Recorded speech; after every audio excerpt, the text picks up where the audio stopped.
One thing I've realized about myself over the years is that I've always been willing to take risks and reinvent myself. I've moved into different careers.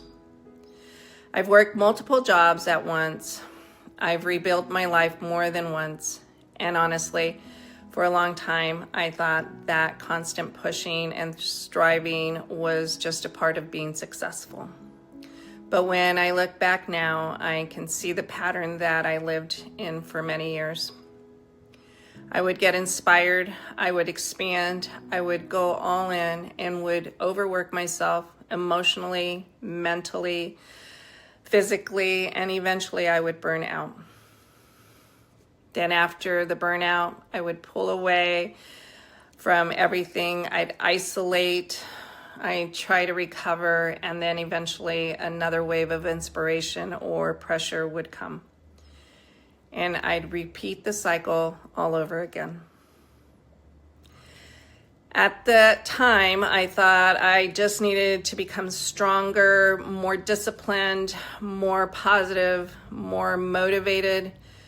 But what I didn't understand was how deeply the nervous system affects the way we experience growth, success, relationships, work, and even our sense of safety. I started to realize that I didn't actually want a life built on emotional combustion anymore. I didn't want to constantly rise like a phoenix and then crash and reburn from ashes over and over again.